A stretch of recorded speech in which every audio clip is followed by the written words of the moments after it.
welcome to Whispers of Ink.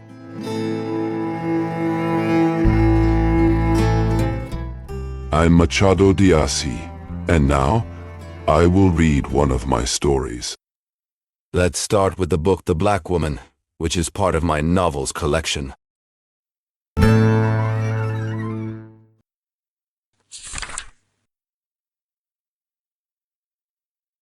Chapter 1.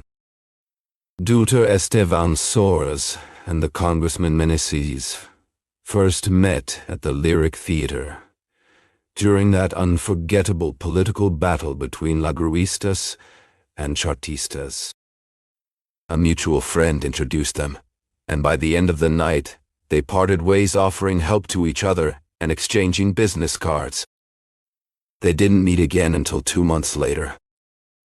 Esteban had to visit a minister's house to ask about some documents related to a relative from the provinces. When he got there, he ran into Congressman Meneses, who had just finished a political meeting.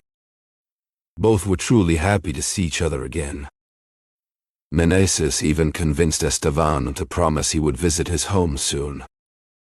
The minister was quick with his business, and before long, Esteban was walking down the hallway, when suddenly, outside, it started raining hard. The streets were already filling up with water. He looked left and right for an empty carriage, but everyone that passed was taken. The only one standing by the door was a private coupe, waiting for someone, probably, he thought, waiting for the congressman. A few minutes later, Meneses came out, dressed sharply, and was surprised to find Esteban still waiting. "What's wrong?" Esteban asked. "The rain won't let me leave. I'm just waiting for a cab." "You won't find one in this weather," said Meneses. "So here is what you do, come with me. My carriage is right here. Let's go." "Oh no, I couldn't. That would be a bother." "Don't be silly. It's no trouble at all. In fact, it's a pleasure. I'll drop you off." "Where do you live?" "Rua da Misericordia, number." "Perfect. Get in." "Oh." Esteban hesitated for a moment. He didn't want to seem impolite, especially since Meneses was being so kind. So he climbed in.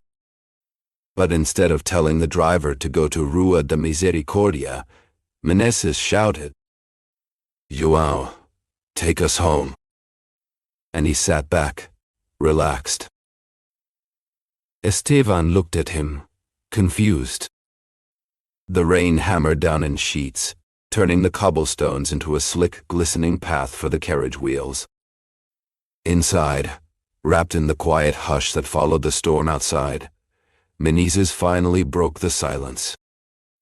"I know what you're thinking," he said, his voice calm but carrying weight. "You must be wondering why I didn't keep my word. But I only wanted you to see my home so you'd feel welcome to return soon." The young doctor, Esteban, had already noticed something strange in Meneses' behavior. The man was supposed to be cold, indifferent, a recluse who cared little for people or politics. That's what their mutual friend had told him after introducing them at the Lyric Theater. "Meneses is a cynic," he had warned. "He doesn't believe in anything or anyone." And yet, here he was, speaking with warmth and even affection. It caught Esteban off guard, made him question everything he thought he knew. "I hope our friendship doesn't end before it begins," Meneses continued, eyes fixed ahead as if testing the words. Esteban responded without hesitation, his tone matching the other man's sincerity. "Why would it? A friend isn't something to throw away. You take one like a gift from the gods." Meneses chuckled softly. "The gods, huh? So you're still a pagan at heart?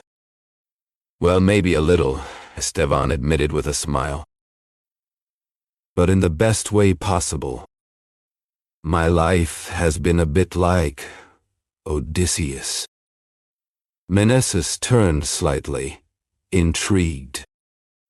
At least Odysseus had Ithaca his homeland and Penelope his wife. Do you have either? No, Esteban replied simply.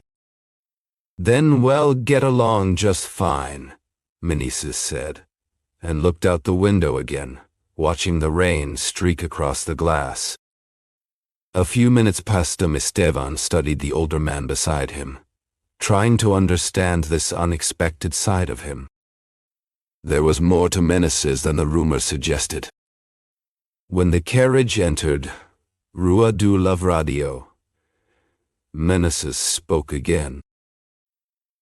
This is where I live, he said. We're almost there.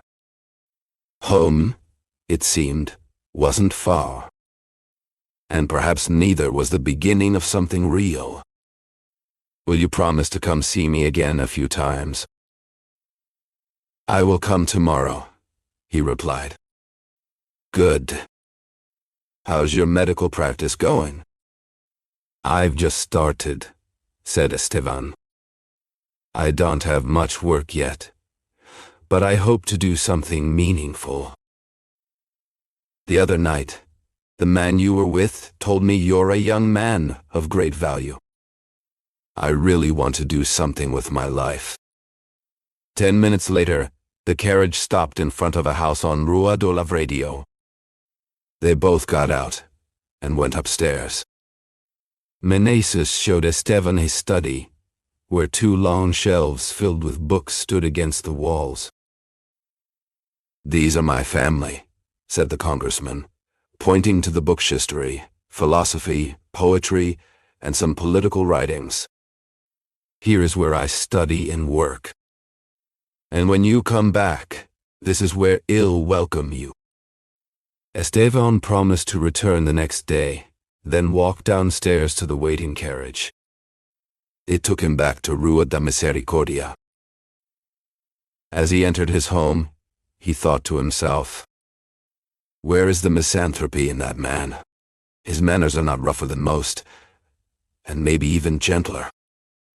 Unless, unlike Diogenes, he has finally found in me the man he was looking for. Esteban was the kind of young man who took life seriously. He had talent, ambition, and a hunger for knowledge, of 3 powerful tools in the hands of someone who truly knows himself. Since the age of 16, his life had been one of constant, deep study. His father wanted him to become a doctor, and though his true passion lay in mathematics, Esteban obeyed without complaint. What did it matter? He thought when he learned of his father's decision. I can study medicine and math. And that's exactly what he did. He made time for both. He even managed to read literature, and the great works of ancient and modern times were as familiar to him as medical textbooks and guides on surgery and hygiene. But all that studying came at a cost. To learn so much, he had to give up part of his health. Stephen, at 24, was thin, but not in the same way he had been at 16. Back then, it was the thinness of youth, growing fast and unsure. Now, it was the thinness of long nights and deep thought. His skin was pale, and his head leaned slightly forward, a habit picked up from years of books and study. But all that time spent reading hadn't spoiled his good looks. His face was still balanced, calm, and his eyes, though tired, still shone with life and curiosity. He had a natural grace, not the kind that comes from dressing up or trying too hard, but something quiet or something in the way he moved, smiled, and even stood still. There was a quiet strength in him, a seriousness that matched his personality. He didn't always follow the latest styles, but no one could say he lacked manners or the quiet dignity of a true gentleman. He had lost both parents by the age of 20, but he was wise enough to go on living, to keep walking through life on his own. Study became his shelter, his walking stick, his way of making sense of the world. He knew little of love. He had spent so much time in his head that he had nearly forgotten he had a heart beating inside his chest. Don't think of him as cold or only interested in facts. Quite the opposite. Stephen's soul was full of dreams. Often, it broke free from the prison of his body and flew into the sky, chasing some unclear, undefined ideal, something beautiful, distant, and hard to name. When he came back down to earth, he buried himself in books again, looking for scientific truths to balance his wild thoughts. Newton was his cure for Goethe. Stephen also had unusual ideas. He was close to a priest, a friend in his early 30s, a man shaped by the teachings of Fenelon, always imagining himself like Telemachus arriving on Calypso's island. More than once, this priest told Stephen the same thing. You're missing only one thing to be truly holy. You need to get married. When you have a woman by your side, the priest would say, someone you love, and who loves you in return, then you will be a full man. You'll divide your time between the two greatest gifts nature gave us, the mind and the heart. He wanted to get married in his own terms. Father Luis, if you're serious, said Estevano, then do it all for me. Bring me the woman and your blessing. The priest smiled at the doctor's response. But to Estevano, that smile felt like another question, so he kept going. If you find a woman who truly matches everything I ask for, I promise I'll marry her. You'll say human beings are flawed and I won't argue with you, Father Luis. But in this case, let me live with my flaws alone.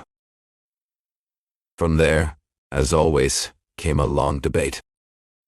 It would grow and sharpen until Estevano made his point like this. Listen, Father Luis. A girl who puts away her dolls only to memorize boring school books by heart. Who stops studying just to hear some silly love story.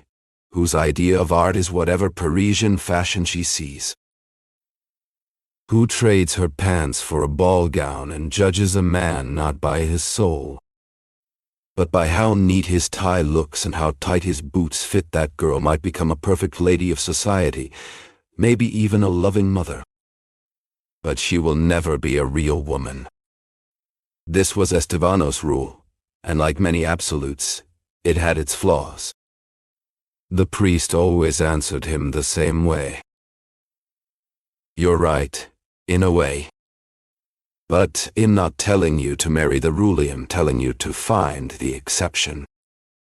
When you do, bring her to me, and I'll be waiting at the altar to bless your union.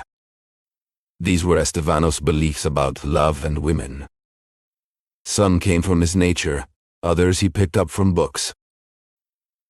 He demanded the moral and intellectual perfection of someone like Heloise. And yet, he built his rules based on rare exceptions. He couldn't tolerate small mistakes. In fact, he didn't even see them as small. To him, there was no such thing as a minor mistake when it came to behavior or love. His strictness had also been shaped by what he saw at home. Growing up in his own family had left a mark on him. He had seen, up close, what true love looked like, the kind built on virtue and quiet devotion, and he believed that was the only kind worth having. His mother, who had died at 38, loved his father until the very end, and passed away only months after him. Esteban grew up hearing stories about how passionate and intense their love had been during courtship and the early days of marriage. But what he actually witnessed in his home was something different. A calm, steady, and deeply respectful love, full of care and trust, lived like a sacred ritual. There were no fights, no bitterness, only a deep, lasting bond that never faded, not even a little, from the first day to the last. His parents had died loved, happy, and peacefully united in the fulfillment of their duties. To Esteban, the kind of love that built a family had to be exactly like that, or it was nothing at all. He believed in it as a form of justice. But his intolerance came from a strong belief. With his parents gone, the last real family had disappeared, and with it, the final echo of true love. So what would it take to break down this whole idea, even for a moment? Something very small, a smile and a pair of eyes. But since those eyes had not yet appeared, Esteban spent most of his time studying, diving deep into his scientific work. In his free hours he allowed himself small distractions, nothing too serious or lasting. He lived alone, except for his slave, actually. More like a brother than a servant. They were the same age, raised together in his father's house, bound by loyalty and affection. Esteban also received a few friends now and then, and visited them from time to time. Among them was the young father Luis, whom Esteban jokingly called Plato in a cassock. At 24, Esteban Soares was a naturally kind and warm-hearted man, generous and chivalrous, without hatred or grudges. He was passionate about all that was good and honest. That was who he was, a man of science, a man of deep beliefs, and a man waiting for something he didn't yet know could change everything.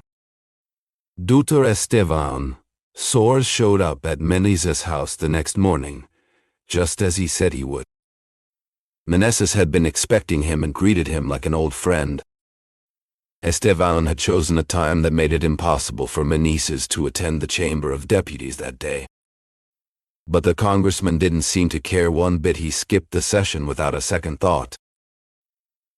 Still, he was kind enough not to mention it to Esteban.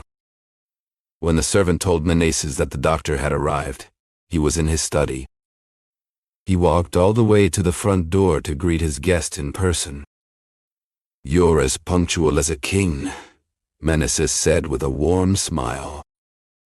"It was my duty," Esteban replied. "And I kept my word." "I truly appreciate that," Meneses said, placing a hand on Esteban's shoulder. They both sat down. "To be honest," Meneses continued, "I was afraid you might have misunderstood me. I worried that the warmth I felt during our last meeting wasn't returned, that you wouldn't take it seriously." Esteban opened his mouth to protest, but Meneses raised a hand. "Please, let me finish," he said. "Now I see I was wrong, and that's why I'm thanking you. I know I'm not young anymore, I'm 47, and for someone your age, a friendship with me might not seem valuable." Esteban shook his head. "There's no such thing as too old, when respect is deserved," Esteban said gently. "And if someone is kind, they deserve love too. You, sir, are not old. Your hair is only slightly gray. If anything, you're entering a second youth." Meneses gave a soft chuckle. "You really think so?" he asked. "I do," Esteban answered firmly. "Well then," Meneses said, leaning back in his chair, "if we agree on that, we can certainly be friends." How old are you? If you must know, I could have been your son, Estevana said with a smile. And what about your parents? Are they still alive? They passed away 4 years ago. I remember now you mentioned before that you were single. That's right. So all your attention goes to science then? You could say that. It's my wife. A wife of the mind, Meneses said with a knowing look. But even so, she can't be the only companion a man like you needs. Time will take care of that. You're still young. During their conversation, Estevan couldn't help but study Meneses' face. A soft light came through one of the windows, falling gently on it, revealing every detail. Meneses had a serious look about him. His hair was already turning gray, falling in soft waves that gave him an air of quiet elegance. His eyes were dark and calm, though you could imagine they once burned with fire. His sideburns were like those of Lord Palmerston, as shown in old portraits. He didn't have the wrinkles of age, just one deep line between his eyebrows, showing he often lost himself in thought. His forehead was high, his jawline and cheekbones slightly pronounced. It wasn't hard to picture him as a handsome young man, and even now there was something dignified about him, like he carried the weight of years with grace. He smiled from time to time, not a cheerful smile, but a kind one. And yet it struck Estevan strange like moonlight shining on the ruins of an old house. There was something magnetic about the man. Estevan felt drawn to him more and more, almost as if Meneses had reached out and pulled him in with invisible threads. Their talk continued warmly, full of trust and openness. That first meeting of friendship was nothing like the first meeting of lovers. In love, silence speaks louder than words. In friendship, it's honesty and sharing that build the bond. They didn't talk politics. Estevano mentioned briefly the duties of Meneses' position, but the deputy seemed indifferent to it, brushing it aside like dust. After about an hour, Estevana stood up to leave.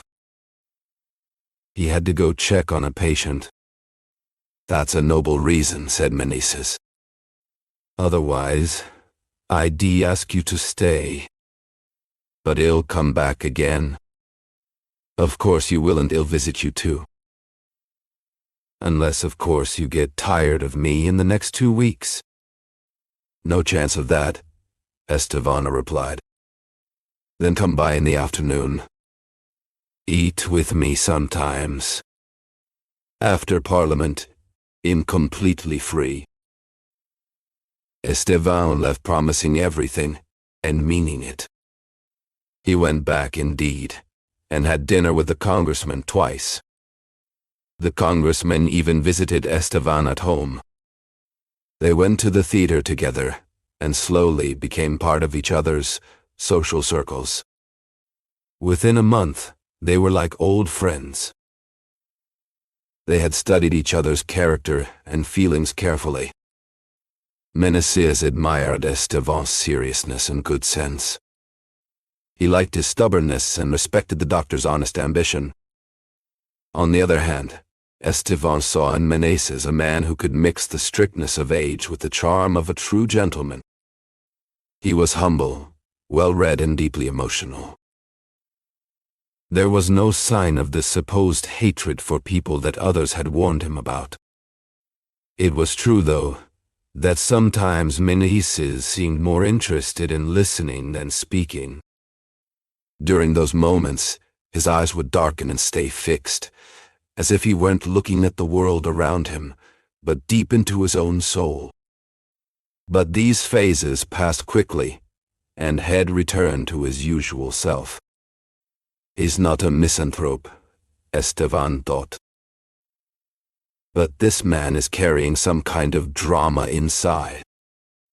That idea started to feel real one night at the Lyrico Theater. Esteban noticed a woman dressed all in black sitting in a front box. He turned to Meneses and pointed her out. "I don't recognize that woman," Esteban said. "Do you know who she is?" Meneses looked toward the box, stared at her for a few seconds, and answered simply, "No, I don't." They didn't talk about it again. But Esteban noticed that the woman glanced at Meneses twice, and both times, Meneses looked back. Their eyes met. After the show, the two friends walked down the same hallway, where the woman's box was located on. Esteban felt a fresh curiosity, the kind an artist feels he wanted to see her up close. But the door to the box was closed. Had she already left? It was impossible to tell. Meneses just kept walking and didn't look back. The night was alive with laughter and music, spilling out from the grand house where the ball was in full swing. Esteban Soa stepped inside quietly, almost unnoticed, as if he didn't want to disturb the joy of the evening. He had been invited by an old friend of his father's, someone who still remembered the boy Esteban once was, even though the man had become kept mostly to himself. Inside, the room shimmered with candlelight and color. Ladies in bright dresses moved like butterflies across the floor, their silks whispering with every step. Perfume filled the air, a soft cloud of jasmine, rose, and something sweet that Esteban couldn't name. He knew many faces there, but not many words were exchanged. He smiled politely, spoke briefly, laughed now and then, and watched the dancers spin past him like figures in a dream. He hadn't come looking for love, not really. Love, after all, is rarely what we expect it to be. What Esteban felt that night wasn't yet the fire of passion, but more like the first spark, the kind that could catch flame if given time and care. It was a quiet pull, a gentle tug at his heart. Like the one described in old fairy tales when a princess meets her destiny in the forest, or a prince sees a face behind a palace window and forgets the world around him. And this princess, if she could be called that, was no young girl dreaming of marriage. She was Madalena, a widow of 34, radiant and graceful, with eyes that seemed to see straight into him. Esteban had never met her before that night, or if he had, his memory had somehow missed her completely. They talked for about half an hour. Nothing too deep, nothing dramatic, just conversation. But everything about her, her voice, her smile, the way she looked at him, stayed with him long after he left. He walked home slowly, letting the cool night air touch his skin, but his thoughts were warm, filled with her image. Back at his apartment, sleep wouldn't come. His mind replayed every moment they shared, every word, every glance. The silence of the room only made the echo of her voice louder. That night, Madalena had planted something inside him, something tender, something uncertain, but undeniably real. It might not have been love yet, but it was close enough to keep him awake. As a true doctor, Esteban understood the symptoms of what he was feeling, that strange swelling of the heart people call love. He tried to fight it, to stop it before it grew. He picked up a math book and flipped through some pages, pretending to read. But his mind wouldn't stay on the numbers. His eyes remained on the page, yes, but his thoughts had already left the room they were with the widow. Tiredness won where Euclid failed. By early morning, Esteban finally fell asleep. And in his dreams, he was with her. He dreamed he held her close, kissed her again and again, imagined them married by church law and by society's rules. When he woke up and remembered the dream, Estevana smiled. "Marry her?" he said out loud. "That's all I needed, marriage." He shook his head. "How could I ever be happy with the kind of mind nature gave me? Always cautious, always wanting more. Enough of this. He'll never see that woman again. Good night." He started getting dressed. Breakfast arrived, and he ate fast. He was running late. Soon, he left for his rounds, visiting patients. But as he passed Count Street, a memory hit him. Madalena had told him she lived there. Somewhere on this street. She'd even given him the number, but he hadn't paid attention. He was too busy listening to her voice, too lost in the moment to remember anything else. He wanted to forget her, really did. Still, part of him would have given anything just to know that number right then. But no one could tell him. So he walked away. The next day, though, he made sure to walk down Count Street twice, looking for any sign of her. He saw nothing. And when he was about to call a cab and go home, he ran into his father's old friend, the very man whose house he'd first met Madalena at. Estevan had thought of asking him, but the idea felt dangerous. To ask where she lived now that could expose everything. Yes, he was already afraid of being betrayed by himself. The man in question greeted the doctor, exchanged a few words with him, and then said he was heading to Madalena's house. With that, he took his leave. Estevan trembled with joy. From a distance, he followed his friend and watched him enter a house. That's it, he thought, and quickly walked away.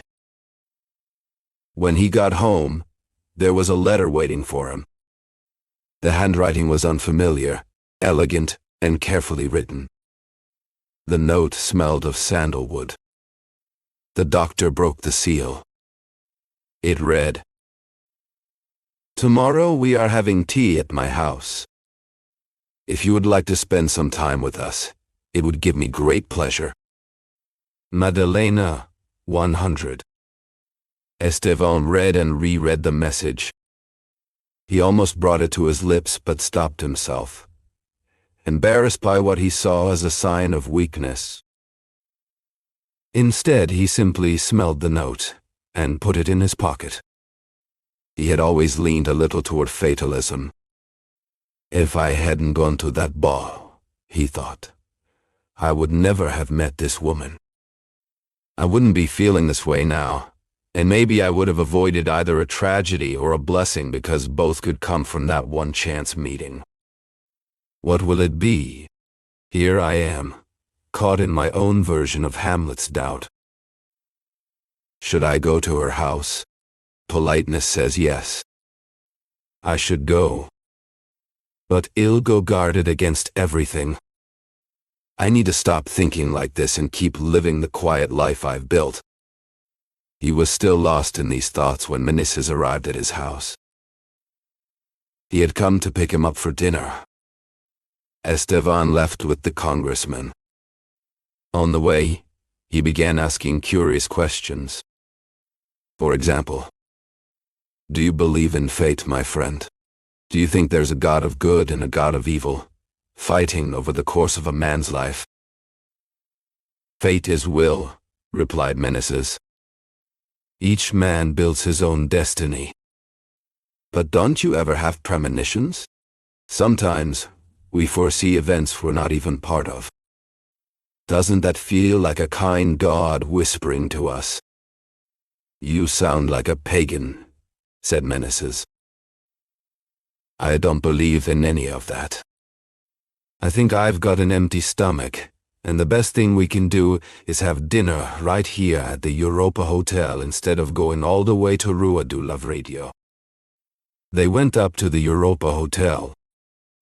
There were several politicians already there, chatting about politics, and they quickly joined Meneses. Esteban listened and answered when needed, but never stopped thinking about the widow, that letter, and the scent of sandalwood. So, while everyone talked politics, his mind kept drifting elsewhere. For example, one of the deputies said, "The government is holding us back. The provinces can't take it anymore. Principles are being ignored. In my province, some local officials were fired just because they're related to me. My brother-in-law, who was director of revenues, was forced out, and the position went to a shady character connected to the Valadares family. I swear he'll break away from the opposition tomorrow." Esteban looked at the man as he spoke, but inside, his thoughts were very different. Madalena really is beautiful, truly stunning. Her eyes could kill you with one glance. Her hair is gorgeous. Everything about her is captivating. If she could be my wife, I'd be happy. Who knows? But I feel like I'm falling for her already. She's irresistible. I must love her. And what about her? What did that invitation mean? Could she love me? He was so lost in this dreamy thought that when another deputy asked him if he didn't think the political situation was dark and serious, Esteban, still distracted, replied, "It's absolutely beautiful." "Ah," the deputy said. "I see you're a supporter of the government." Esteban smiled, but Meneses frowned. He understood everything.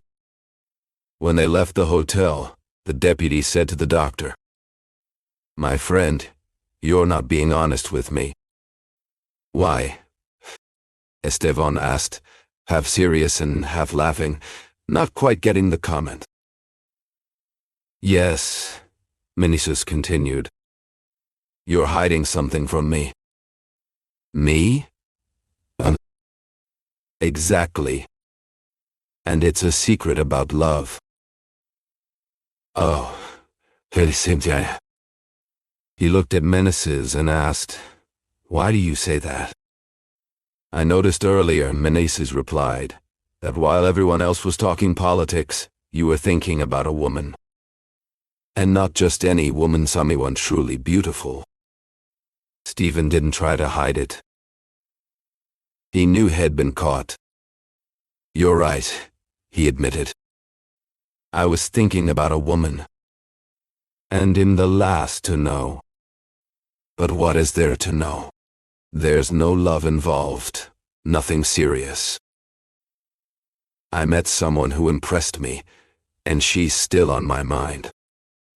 But honestly, it might not be anything more than that. It's like a book left unfinished, a story that never got past the first page.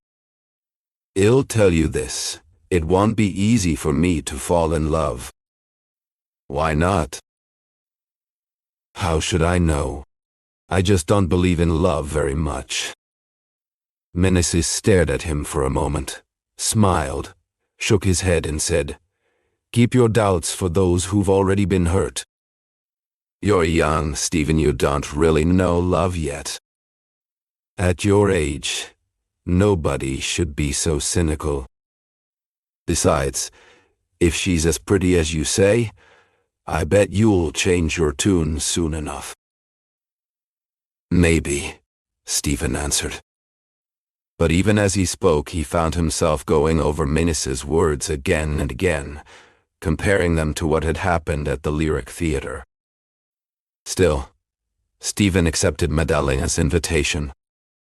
He dressed carefully, put on some cologne, and prepared himself as though he were meeting a bride. What would come from this meeting? Would he leave free, or would he be taken? Would he already be loved? He couldn't stop wondering.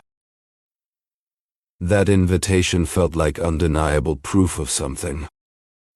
On his way there, inside the carriage, he began building castles in the air. At last, he arrived at her house. Maddalena was in the living room with one of her sons. No one else was there. It was 9:30. "Did I come too early?" he asked her. "No, sir. You can never come too early." Stephen bowed slightly. Maddalena went on, "If you find me alone, it's because I wasn't feeling well and sent word to cancel with the few people I had invited." "Oh, but I didn't receive any message." "Well, of course not. I didn't send you one." She had never invited him before, and she truly didn't want to let such a distinguished man leave her house. But those words from Maddalena meant nothing at all, not even as an excuse, because the excuse was very weak. Esteban immediately understood that there was some hidden reason behind her invitation. Could it be love? He thought so, and it hurt him. Despite everything, he had dreamed of a more private, less rushed kind of passion. He didn't want to feel chosen like this, even though it pleased him, and above all, he felt deeply embarrassed in front of a woman he was beginning to love, and who might love him back. What could he possibly say to her? It was the first time the doctor had ever found himself in such a confusing situation. There's every reason to believe that in that moment, Esteban would have preferred to be 100 miles away, and yet, even if he were far, his thoughts would always return to her. Maddalena was extremely beautiful, although her face carried signs of long suffering. She was tall, full-figured, with a stunning neckline, perfect arms, large brown eyes, and lips made for tender kisses. That evening, she wore a black dress. The color suited her well. Esteban looked at her with deep affection and admiration. He listened to her speak and felt completely enchanted, taken over by a feeling he couldn't explain. It was a mix of love and fear. Maddalena behaved with grace and care. She praised the young man's qualities and his growing reputation, and gently insisted that he visit her again sometime. At 10:30, tea was served in the living room. Esteban stayed until 11. When he finally stepped outside into the street, the doctor was completely under her spell. Maddalena had tied him to her chariot, and the poor boy didn't even wish to break free. As he walked home, he started imagining plans for the future. In his mind, they were already married, loving, and loved, causing envy wherever they went, and most importantly, deeply happy inside. When he arrived home, he remembered that he should write a letter to Meneses the next day. He wrote 5 versions and tore them all up. He wrote her a short note, simple and to the point. My friend, you're right. At my age, one still believes. I believe, and I love. Never thought it would happen, but it's true. Want to know who? I'll introduce you at her house soon. You'll find her beautiful.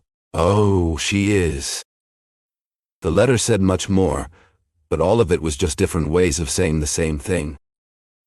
Esteban returned to Maddalena's house, and his visits became regular, even frequent. She treated him with such care and attention that he couldn't doubt the sincerity of her feelings, or so he believed. They often found themselves alone together, enjoying long conversations. A quiet intimacy began to grow between them. On only the second visit, Esteban asked if he could bring his friend Meneses to meet her. Maddalena replied that she'd be delighted to receive any of Esteban's friends, but gently asked him to wait a bit. He respected her wishes without question. Every word from her carried weight.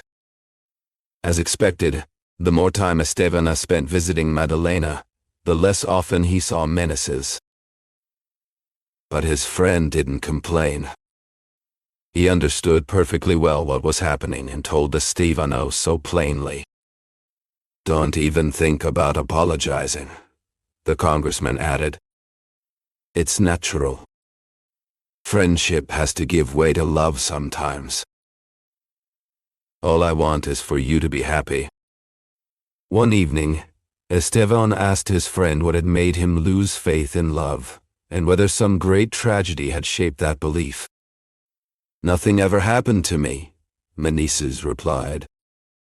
But then, realizing that Esteban deserved his full trust, and might not fully believe a flat denial, he added, "Why hide it?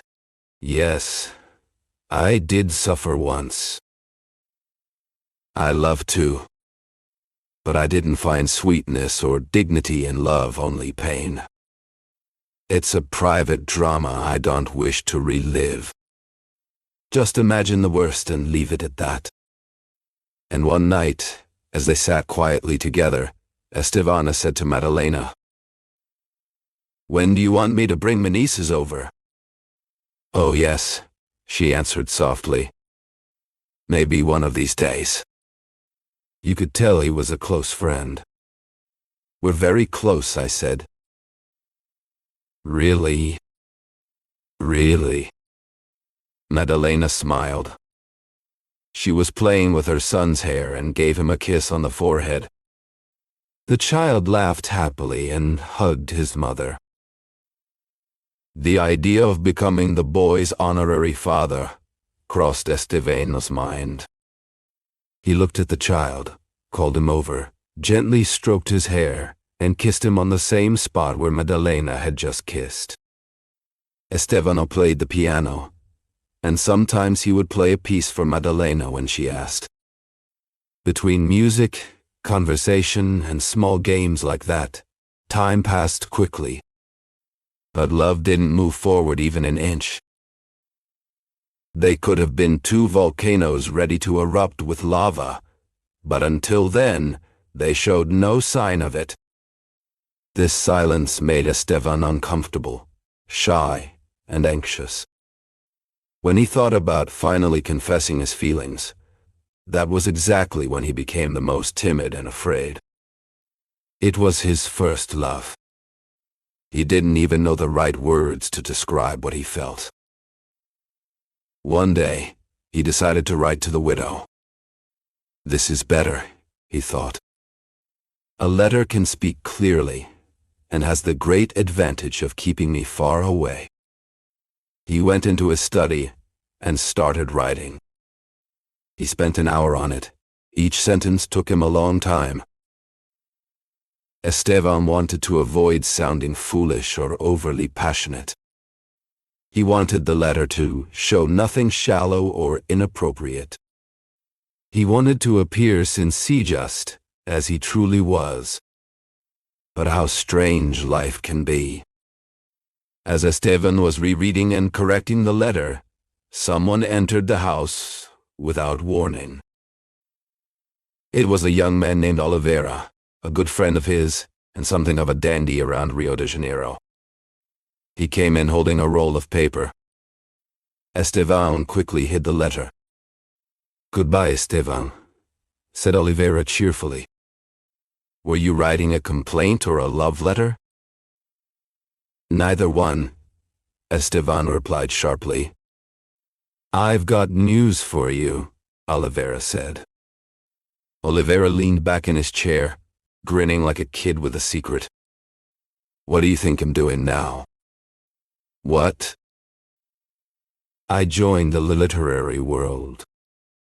"Ah, it's true. And I came to read you my first comedy." "God forbid," said Esteban, getting up from his seat. "You'll hear it, my friend. At least a few scenes. Are you telling me you won't even support me in this? Come on, just 2 scenes. That's not much, is it? Esteban sighed and sat back down. Oliveira, full of himself, continued. Or maybe you'd rather hear my tragedy. It's called The Dagger of Brutus. No, Esteban shook his head. I prefer the comedy. Less bloody. Let's go. Oliveira unrolled his papers, sorted the pages, cleared his throat, and began reading in a slow, nasal tone. Scene I. Caesar entering from the right. Joao from the left. Caesar, is the door still closed? Has the lady gotten up yet? Joao, yes, sir, but she's not feeling well. Caesar, what's wrong? Joao, she's not feeling well. Caesar, I get it to himself, the little troubles of habit to Joao, so what's the cure today? Joao, the cure? After a pause, I don't know. Caesar, fine. Go away. Scene second. Caesar. Freitas enters from the right. Caesar, good morning, Mr. Lawyer. Freitas. Oh, I only handle lost causes now. That's all I do, chasing after things that are already gone. Chasing what wasn't lost. That's pointless. And how's my client? Caesar, Joao told me she's not feeling well. Freitas, even for your honor? Caesar, sitting down, even for me. Why are you staring at me like that? Jealous? Freitas, not jealousy, admiration. See, most people don't really live up to the names they were given at baptism. But you, sir, may God bless you, you truly carry your name. You're living up to Caesar, not on the battlefield, but in matters of the heart. Caesar, so even lawyers can talk like that sometimes. Freitas, once in a while, sitting down, you surprised? Caesar, pulling out cigars, well, since it's not the usual thing, want a cigar. Freitas, thank you, I prefer snuff. Cesar took a pinch of snuff and offered it to Freitas. Want some? He asked. No thanks, said Freitas, sitting down. Anyway, my client's case is going great. The other side asked for 10 more days, but I'm ready. I'll win it. Cesar waved his hand. All right, Mr. Freitas, spare me the legal talk. Just tell Mito she win. Freitas smiled. Of course. I'll prove that. Cesar cut him off. Good. That's all I need to know. She wins. End of story. Freitas leaned back. How could she not? I'm handling it. Cesar laughed. Even better. Freitas said proudly, I don't think I've ever lost a case. Well, one maybe, but that was on purpose. The day before the verdict, my client told me he wanted to lose. So I flipped everything I'd proven and made sure he lost.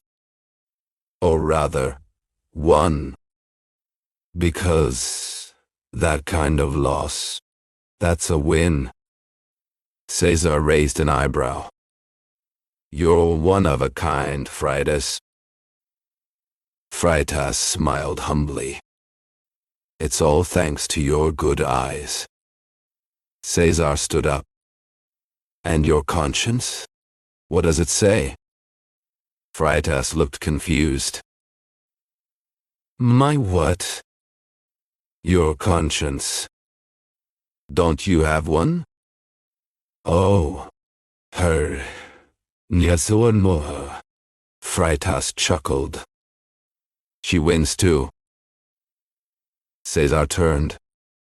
She also wins. Freitas stood too. Do you have any cases, by the way? Any little fights you need help with? No. Nothing, Cesar said. But if I do, you'll be the first I call. Always at your service, Freitas said. At that moment, Esteban slammed the book shut. The young poet stopped mid-sentence, clearly upset. Please, he begged. Just let me finish one more line. But Esteban wouldn't hear it. The best he could do was leave the comedy behind and promise to read it later. Oliveira accepted that, though not without reciting from memory a long and awkward verse from his tragic hero. He followed it with a lyric stanza, clearly inspired by Victor Hugo's The Djinns. Then, finally, he left. Time passed. Stephen read the letter again and almost sent it, but something held him back. A brief interruption from a poet had done more than he realized. When he reread his words, Stephen saw how empty and cold they felt. The language was passionate, yes, but it didn't match the fire in his heart. It's useless, he said, tearing the letter into 100 pieces. Human language will always fail to capture certain feelings. All of that cold, distant, nothing like what I truly feel. I'm doomed to either stay silent or speak poorly. Near her, he had no strength. He felt weak. Stephen stopped by the window that looked out onto the street, just as an old classmate walked past, arm in arm with his wife, the same beautiful woman Stephen once admired from afar. They had married only a month ago. They seemed so happy together. Stephen watched them with admiration and sadness. Marriage wasn't some impossible dream anymore, not like he used to think when he was younger and still learning about love. Now, it felt real, within reach. That couple had reminded him of what he wanted. I must end this, he told himself. I can't keep waiting. I have to go to her, tell her I love her, adore her, that I want to be her husband. She must love me already, or she will soon. Yes, she does. He began getting dressed at once. As he put on his gloves and checked the time, the servant brought him a letter. It was from Madalena. I hope, dear doctor, that you want Miss Tode's visit. I waited for you in vain yesterday. I need to speak with you. Stephen barely finished reading the note before rushing down the stairs, desperate to get to Madalena's house. What he feared most was losing this sudden burst of courage. He left right away. When he arrived at Madalena's home, she was waiting by the window. She greeted him with her usual kindness. Stephen apologized as best he could for missing their meeting the day before, adding that he had stayed away only with great sorrow in his heart. I could see it in his eyes. This was the moment. What better time to drop a bomb like an honest, passionate confession? Estevão hesitated for just a few seconds. But he gathered his courage and was about to go on when the widow cut in gently. I've been eager to see you, she said, because I need to tell you something important, something only a man of honor like yourself can be trusted with. He turned pale. Do you remember where we first saw each other? At the ball at S house. No. She smiled softly. It was before that. At the Lyrical Theater. Oh. Phew. There. I saw you with your friend Meneses. We went there a few times, he replied quietly. And then Madalena began to speak, going deep into memories from the past. Estevão listened without blinking, pale and shaken by emotions he couldn't hide. Her final words landed hard. You see, sir, only a great soul can hear things like this. Small hearts don't understand. If I mean anything to you, if this trust can be repaid in any way, I beg you do what I'm asking." The doctor rubbed his eyes and barely whispered, "But..." At that exact moment, Medela's young son walked into the room. She stood up, took his little hand, and brought him over to where Estevão sat. "If not for me," she said, "then at least for this innocent child." The boy didn't understand a thing, but he ran straight into Estevão's arms. Estevão kissed the child gently on the forehead and looked back at the widow. "I hesitated," he said, "not because I doubt what you told me, but because this task is no easy one. Still, I promise I will do it." When Estevão left the widow's home, his heart was heavy with mixed feelings. His steps were shaky, his vision blurred. The conversation had been a long inner battle, and that final promise hit him like a fatal blow. Stephen left feeling like a man who had just crushed his blossoming hopes. He wandered aimlessly, needing air, yet longing to hide in a dark room. At the same time, he wanted to be completely alone, and also lost in a huge crowd. On his way, he ran into Oliveira, the young poet. Stephen suddenly remembered that Oliveira's comedy reading had stopped him from sending the letter, thus sparing him a deeply painful disappointment. Without thinking, Stephen threw his arms around the poet with all the emotion he could muster. Oliveira returned the hug warmly. When he finally managed to pull away, he said to Stephen, "Thank you, my friend. These gestures mean so much to me. I've always known you as a true judge of literature, and your reaction today brings me comfort and encouragement. It eases my pain and gives me strength for future work. If only Torquato Tasso." But at the first sign of a long speech, and even more so at Oliveira's misunderstanding of the hug, Stephen decided to leave the poet behind without another word. "Goodbye. I'm in a hurry." "Goodbye, thank you." Stephen reached home and threw himself onto his bed. No one ever knew, except the walls of his room, which silently witnessed everything. But the truth is, Stephen cried bitter tears. What exactly had Madalena said to him, and what had she asked of him? She wasn't really a widow. She was Menes's wife. She had come from the north months before her husband, who arrived later as a congressman. Meneses, who loved her madly, accused her of cheating. A letter and a portrait were the only pieces of evidence. She denied the accusations, but didn't explain herself well. In anger, he separated from her and sent her to Rio de Janeiro. Madalena accepted the punishment with quiet courage. She didn't complain or beg. She followed her husband's orders without protest.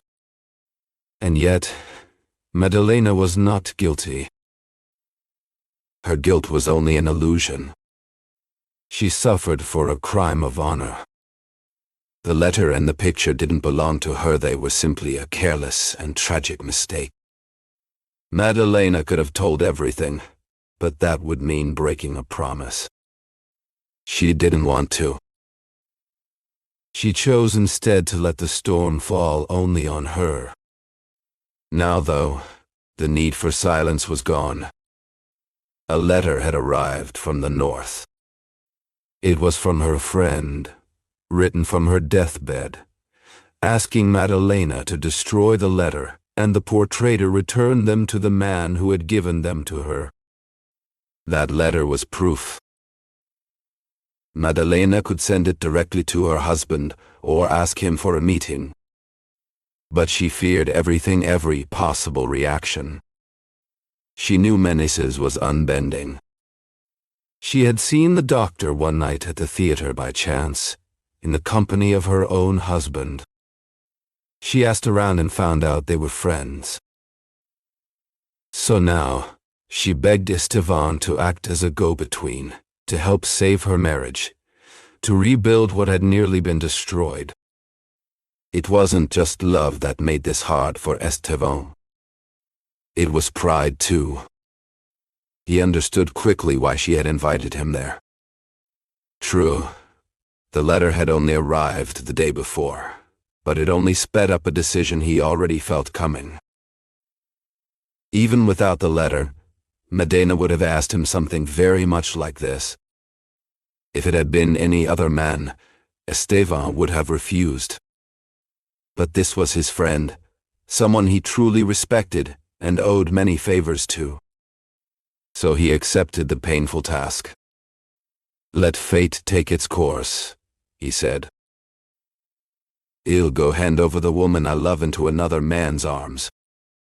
And to make things worse, instead of feeling happy that peace will return to their home, I'm left with no choice but to run away. Esteban didn't leave his house that day. At first he thought about writing a letter to the congressman, telling him everything. But then he decided it would be better to speak face to face. It would hurt more, yes, but it would also feel more honest, more real. He postponed the talk until the next morning. Or rather, the same day, because night fell and brought no rest.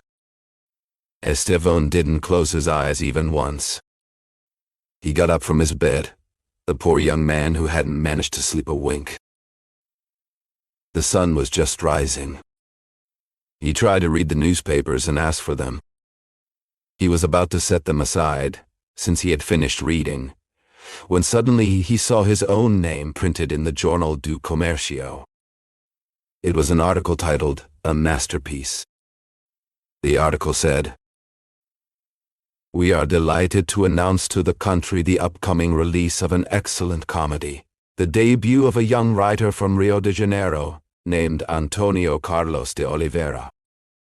This strong talent, long unknown, is finally stepping into the public eye, and for this momentous occasion, he has chosen to present a bold new work.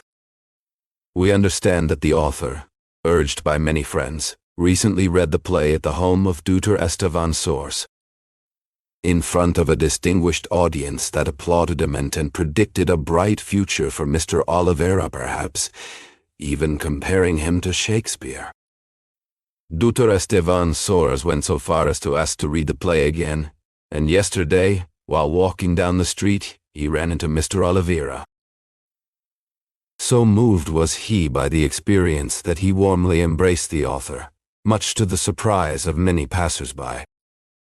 Coming from such a respected literary critic, this gesture brings honor to Mr. Oliveira. We eagerly await the full text of Mr. Oliveira's play, and feel certain it will be a great success on any stage. The Friend of Letters. Despite the feelings stirring inside him, Esteban felt anger rise as he read the article. There was no doubt the writer of the article was none other than the playwright himself. The embrace from the previous night had been misunderstood, and now this little poet was using it to boost his reputation. If only he hadn't mentioned Esteban's name, maybe he could have forgiven the writer's vanity. But there it was, Esteban's name, making him look like a partner in the project. Setting the newspaper aside, Esteban thought of writing a response. He was ready to draft a reply when he received a small letter from Oliveira. "My dear Esteban, a friend of mine decided to write something about my play recently. I told him how we read it at your house, and how, even though you were eager to hear it all, you stopped me mid-reading to go tend to a sick person. Despite that, my friend went ahead and published the story in today's Jornal do Comércio, changing just enough to make it more interesting, or so he thought. Please forgive him. I think he meant well, writing from a place of friendship and good intentions. Yesterday, when I got home, I felt so proud of your warm embrace that I wrote an ode. It was as if my poetic soul had suddenly awakened, first comedy, then tragedy, and now lyricism, in sending you the draft. If you don't like it, tear it up. No hard feelings. Postscriptum.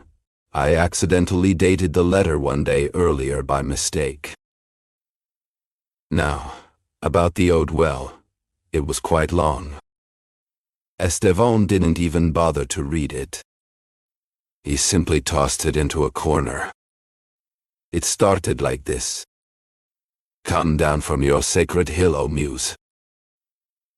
Inspire the poet's trembling lyre. Fill my bold forehead with radiant light, and let us carry through time, on the wings of a soaring, powerful verse, the uplifting embrace of my dear friend. I do not sing of mighty deeds of Achilles, nor echo the thunderous sounds of war drums filling the fields. No, something else inspires me. I do not sing of the sword that brings death and burial. I sing of the embrace that brings life and glory. True to his word, Esteban wasted no time and went to visit the congressman, Meneses. Instead of going straight to the point, he first tried to learn more about Meneses' past. This was the first time Esteban had ever asked such questions, and although Meneses found it odd, he didn't suspect anything wrong. He trusted the young man completely and agreed to share everything. I always thought, Esteban said carefully, that there's some kind of drama in your past. Maybe I'm mistaken, but I can't shake the idea. There is a drama, replied Meneses, but one that's already played out. Don't smile, that's just how it is. So, what do you imagine? I don't really suppose anything, Esteban answered. I only imagine that. Are you asking a politician for drama? Meneses cut in. And why not? Esteban shrugged. Well then, Meneses said, leaning back slightly. I'll tell you. I am a politician, and yet I am not. I never entered public life out of passion or calling. I did it the way a man enters a tomb, just to sleep better. Why? That's the story I need to tell. A woman, maybe. Yes. A woman. Perhaps even a wife, Esteban said with a faint smile. Meneses shivered and looked at his friend, surprised and uncertain. Who told you that? I guessed, Esteban replied. But I won't say more. You're the first person I've ever told this much to. Let's leave the past where it leaves per sepultis, as they say. Fair enough, Esteban added. Though I do belong to a kind of philosophy that believes in bringing the dead back to life even when it's just a memory. That sounds like it means something big, Meneses said, watching him closely. What exactly are you trying to say? My goal isn't only to bring the past back, Esteban answered. It's to fix it. To restore it fully, to give it back its true place and right. What I'm trying to say is this: the woman who was judged, she's innocent. At those words, Meneses gasped softly. Then he stood up quickly, asking Esteban to explain everything, what he knew and how he knew it. Esteban told him all. When he finished speaking, the congressman shook his head, showing the last flicker of doubt that follows great personal tragedies. But Esteban was ready for every objection. He fought strongly for her defense, insisting on doing what was right. In the end, Meneses simply said, "My dear Estevan, the wife of Caesar must not even be suspected. I believe you completely. But what's done is done. That rule feels cruel, my friend. It's just fate." Estevan left. Alone again, Meneses fell into deep thought. He believed everything Estevan had said, and he still loved his wife. But he couldn't believe the good days could ever come back. By refusing to change anything, he thought, he would remain in the grave where he had slept so peacefully. Stephen, however, didn't lose hope. When he got home, he sat down and wrote a long letter to the congressman, urging him to bring the family back together again. Stephen was persuasive, and Meneses wasn't hard to convince. In fact, it didn't take much at all. In the end, Stephen handled the mission with incredible skill. Within days, the tension of the past had faded, and the couple was reunited. How did it happen? Well, Madalena found out how Meneses felt, and was told that her husband would be visiting soon. As Meneses was getting ready to leave the house, someone came in to say that a lady was waiting to see him. That lady was Madalena herself. Meneses didn't even try to hug her. He dropped to his knees before her. Everything from the past was forgiven. They wanted to celebrate their reconciliation, so they invited Stephen to join them for the day. After all, they owed their happiness to him. But Stephen didn't go. The next day, Meneses received this note. "Please forgive me for not saying goodbye in person. I must leave suddenly for Minas Gerais. I'll return in a few months. I truly hope you are happy, and that you won't forget me." Meneses rushed over to Stephen's house, and found him still packing. The trip seemed strange, and the note even stranger. But Stephen gave no sign, not even a word, about why he really had to leave. When Meneses returned home, he told his wife what had happened, and asked if she understood Stephen's behavior. "No," Madalena answered. But she had figured it out.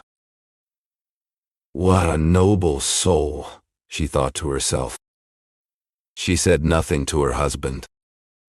In that silence, she showed herself a devoted wife, careful not to disturb the peace of their marriage. But more than that, she showed herself a woman who understood deeply. Meneses didn't go to Congress for many days after that. On the first available ship, he traveled north. His absence affected some votes, and many people tried to take advantage of his sudden departure. But every man has the right to chase his own happiness. And for Meneses, true happiness had nothing to do with politics.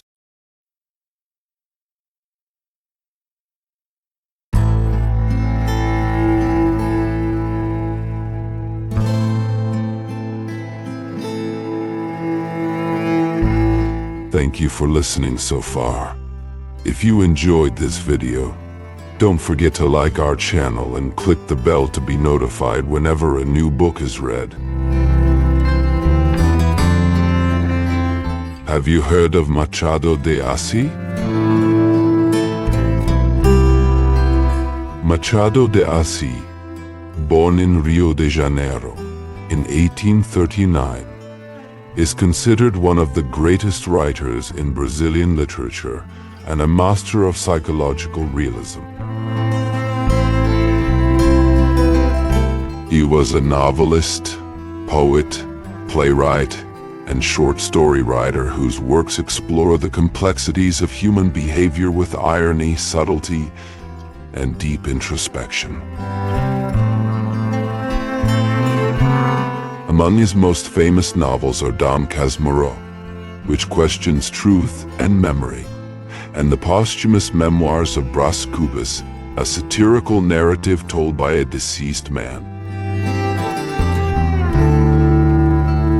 Machado's literature often reflects the contradictions of Brazilian society, addressing issues like race, class, power, and identity in a sophisticated yet accessible style.